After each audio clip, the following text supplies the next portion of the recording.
Muy buenas tardes, alumnos. Nuevamente tenemos la posibilidad de acercarnos a la teoría desde otro lugar, desde otra perspectiva. Y esa es la búsqueda precisamente de estos videos semicaseros, por decirlo de alguna manera, para que ustedes puedan acceder al material desde otro lugar, como ya hemos dicho, ¿no? Bien, ahora vamos a hablar del tema del realismo mágico, básicamente, ¿no? Primeramente hay que tener en cuenta el concepto en sí, realismo mágico, el cual nuclea dos términos en apariencia contradictorios, o por lo menos del sentido común contradictorios. ¿Cómo puede estar unido lo real con lo mágico? Bueno, ese sincretismo, esa síntesis, es lo que intenta resolver el realismo mágico a través de la literatura. Bien, primeramente hay que decir que el término no proviene exclusivamente de las letras o de la literatura, sino que proviene de un crítico alemán llamado Franz Rohr. Este crítico alemán impuso el término en 1925 para referirse a la arquitectura, ¿no? Y a la pintura sobre todo, ¿no? Entonces, el crítico, mirando y observando diferentes tipos de obras, se dio cuenta que el periodo impresionista lo que intentaba era calcar de alguna manera la realidad. El periodo expresionista intentaba olvidarse de la realidad y reflejar o refractar, mejor dicho, las experiencias internas, ¿no? Entonces los objetos, las personas, las situaciones que aparecían completamente deformadas. Algunos de ustedes quizás podrán o habrán visto algunos cuadros del expresionismo alemán sobre todo, ¿no? Y en cambio el realismo mágico lo que intentaba hacer era mirar los objetos cotidianos, la realidad cotidiana con ojos desnaturalizados, con ojos asombrados, como si lo hubiesen visto por primera vez. Entonces la realidad, lo que puede considerarse como excluyentemente la realidad, adquirió un nuevo destello, un destello diferente, ¿no? Ese concepto entonces, a partir de ahí, dada esa funcionalidad, empezó a aplicarse en las letras hispanoamericanas. Pero hay que recordar que lo que podría denominarse como la nueva novela hispanoamericana recién empieza a surgir o recién empieza a tener potencialidad, para decirlo de alguna manera, a partir de la década del 50 más o menos. Se afianza en el 60 y en el 70 obtiene el famoso boom latinoamericano, ¿no? Al respecto, hay una autora que yo creo que les he facilitado el material, que se llama Alicia Llerena. Esta autora proponía no confundirse al término realismo mágico con cuatro cuestiones que generalmente se lo suele emparentar o se lo suele relacionar. Primeramente, como sinónimo de la nueva novela hispanoamericana, es decir, la nueva novela hispanoamericana puede ser múltiple y puede ser plural, puede ser de diferentes matices, de diferentes raíces, no necesariamente tiene que ser, si es una nueva novela, del realismo mágico. No hay novelas que trabajen con lo fantástico, por ejemplo, Rayuela no podría estar considerado dentro del realismo mágico, pero podría estar considerado dentro del boom latinoamericano. El boom latinoamericano no es otra cosa que una lectura exacerbada, a veces una lectura voraz de textos latinoamericanos en Europa y en Estados Unidos, ¿no? Entonces, por primera vez, quizás después de Rubén Darío, por primera vez la literatura latinoamericana experimenta un fenómeno particular, que es que los textos puedan ser o puedan circular por los ámbitos académicos europeos, ¿no? Entonces entran a tallar autores como Miguel Ángel Asturias, que intenta hacer un sincretismo con lo mítico, ¿no? Sobre todo con el texto Hombres de Maíz, Alejo Carpentier, con El arpa y la sombra, un texto fantástico realmente. Por supuesto, Gabriel García Márquez con 100 años de soledad, Juan Rulfo con Pedro Páramo, etcétera, etcétera, etcétera, ¿no? La lista se podía seguir sumando, ¿no? Entonces la primera cuestión es tratar de no emparentar que todo lo nuevo tiene que ver con el realismo mágico, incluso en el 2010, que es algo que se sigue pensando y que se sigue utilizando, por decirlo de alguna manera. El segundo punto es la relación que podría llegar a tener el realismo mágico en la literatura fantástica. Hay una diferencia bastante capital que ya vamos a tener la oportunidad de señalarlo en profundidad. Primeramente hay que decir que el realismo mágico opera como una especie de síntesis de lo maravilloso, es decir, que lo maravilloso se presenta en la realidad y los personajes miran esa realidad, como diría García Márquez, con cara de palo, es decir, miran como si eso mágico, eso maravilloso fuera cotidiano, fuera de todos los días. No hay un encantamiento, no hay una problematización, no hay un problema psicológico, una distorsión mental para que se produzca esto, ¿no? En cambio, en el género fantasy, como hemos visto, se produce una tensión entre lo real y lo irreal. Esta tensión provoca precisamente no solamente una distorsión, sino una problematización de las leyes de la lógica. Es decir, que el fantasy más bien, antes que el realismo mágico, mira que esos fenómenos, por más que aparezcan en nuestra realidad, pueden ser producto de una distorsión mental, nos obligan a mirar la realidad de otra manera, nos interpelan, no nos hacen sentir demasiado bien, para decirlo de otra manera, ¿no? Alicia Tirena también observa que no todo el realismo mágico tiene que ser emparentado con una literatura de sello mítico, es decir, no todas las novelas que trabajan con el realismo mágico sí o sí apelan de alguna manera a la mitología latinoamericana, a la mitología de los pueblos originarios, como los incas, los aztecas. De hecho, Cien años de soledad tiene muy poco, digamos, de esa raigambre, ¿no?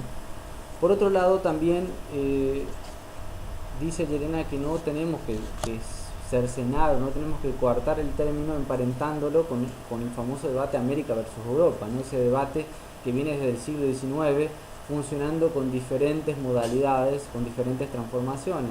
Es decir, el realismo mágico lo que busca, antes que ponerse o poner en contraposición una visión con otra, es en cierta manera poner una mirada diferente, una perspectiva diferente del mundo y por supuesto de la literatura, ¿no? Ahora bien, vayamos al concepto en sí. Las características principales del realismo mágico son, primeramente, encantamiento del receptor. Es decir, que el receptor se ve como choqueado, se ve como interpelado por esa realidad fantástica que empieza a circular con toda naturalidad dentro de la obra. Así, en una escena, por ejemplo, de García Márquez, en Cien años de soledad, lo que aparece es Remedios la Bella, que está colgando las sábanas en una escena común y cotidiana, y de golpe se va volando, ¿no? De golpe desaparece. O este famoso personaje que ingresa en la novela de Cien años de soledad y es perseguido permanentemente por una ola de mariposas, ¿no? Entonces, esos pequeños hechos hacen que esa realidad se vuelva fantástica y se vuelva asombrosa, ¿no? Pero sin que los personajes padezcan esa maravilla, ¿no? El otro punto es la enunciación problematizada, es decir, ya no tenemos una linealidad en la narración, sino que es una narración que se suele alterar permanentemente con diferentes tipos de narradores, con narradores que van en cierto sentido modificando esa perspectiva de narrar, ¿no? Uno puede ser intradiegética, puede ser un narrador que hable desde el yo, después puede ser un narrador omnisciente, etcétera, etcétera, ¿no? El tercer punto sería el referente discursivo, ¿no? Lo real, maravilloso americano se integra a un sistema de valores, a un sistema de ideologemas del americanismo. O sea que la literatura, en cierto sentido, apela a lo que podría llamarse como las raíces, el rizomo, la raigambre latinoamericana en general, al americanismo, ¿no? Ya sea lo mítico, ya sea lo cotidiano, ya sean las comidas, ya sean las vivencias particulares de la región. Es como si fuese que se contaminara permanentemente con esos hechos y no apela a intentar calcar o reproducir un mundo que está más allá de las fronteras latinoamericanas, ¿no? Sino que juega con estos elementos. En este sentido, el realismo mágico ha servido como ideología de la disputa contra la colonización, etcétera, ¿no? Ya vamos a ver que tiene algo de eso, ¿no? Pero dejémoslo por ahora de lado. El cuarto punto sería la combinación y articulación sémica, o sea, la articulación sémica es la articulación del sentido entre la desnaturalización de lo real y la naturalización de lo maravilloso. Lo que quiere decir, en otras palabras, lo que ya habíamos anticipado anteriormente, es decir, que lo fantástico y lo real se unen de una manera tan normal y tan increíble que los personajes que van circulando por la obra y el mismo lector siente que lo fantástico forma parte de esa misma realidad. El quinto punto sería el intento de borrar ese sistema tan caduco de lo didáctico moralizante, ¿no? El narrador realista mágico no intenta moralizar, no intenta imponer una moral por sobre las otras, ¿no? Al contrario, intenta complejizar. Por eso siempre cuando hablamos del realismo mágico hablamos de una mirada plural. El otro punto sería lo político. El narrador realista mágico apela en la mayoría de los casos a lo político. Así, por ejemplo, en 100 años de soledad podemos encontrar una crítica bastante fuerte a las multinacionales, ¿no? Como una especie de síntesis de todos los pueblos americanos que se produce en Macondo, ¿no? En esta síntesis se produce la explotación, etcétera, la industrialización. Bueno, hay una mirada política en ese sentido, una mirada de crítica también hacia los propios gobiernos, hacia la propia realidad que se intenta esbozar. Por otro lado, Alejo Carpentier tiene una novela, más bien un relato, una novela, como se suele decir hoy en día, es un relato de larga tirada, en el cual habla de, el relato se llama Viaja a la semilla. Este relato se narra de alguna manera de forma inversa, es decir, que el personaje en vez de nacer en el vientre de la madre y se producen ciertas escenas, después se vuelve a la niñez, después a la adultez y le van pasando ciertas cosas como un relato lineal o un relato realista. Aquí lo que sucede es algo completamente diferente, se narra al revés, es decir, el personaje comienza narrando la historia desde la propia tumba, después se va a la vejez, después va a la adultez y así sucesivamente en un tiempo regresivo hasta que termina en el vientre materno, donde provoca los últimos balbuceos, digamos, el balbuceo del vientre materno, ¿no? Este relato no solamente es interesante con ese juego temporal, también está indicando una facultad importante en el realismo mágico, la posibilidad de no mirar la realidad temporal de las narraciones de un modo lineal, sino que esta temporalización se ve modificada, transformada. Esta temporalización tiene saltos, puede ir de un lado para otro y viceversa, ¿no?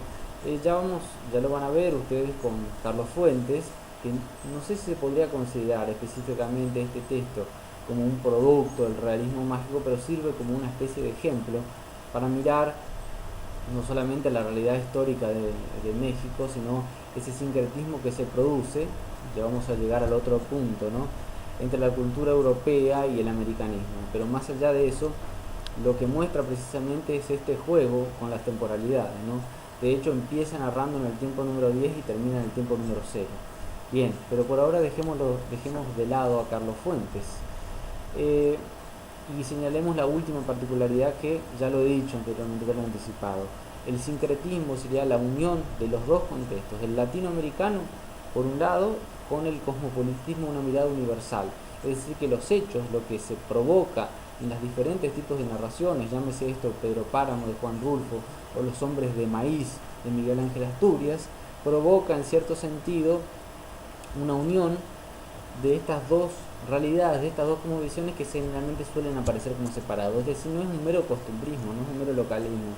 No hablamos únicamente de lo que pasa acá y no nos interesa el resto, sino al contrario, son los problemas del hombre narrados desde una perspectiva diferente, desde una visión diferente. Bien, creo que más o menos esto resume el concepto en sí. Y por último cierro entonces con esta problematización entre lo fantástico. Lo fantástico, por un lado, es un género completamente urbano, un género que sucede en las ciudades y que tiene que ver con la industrialización.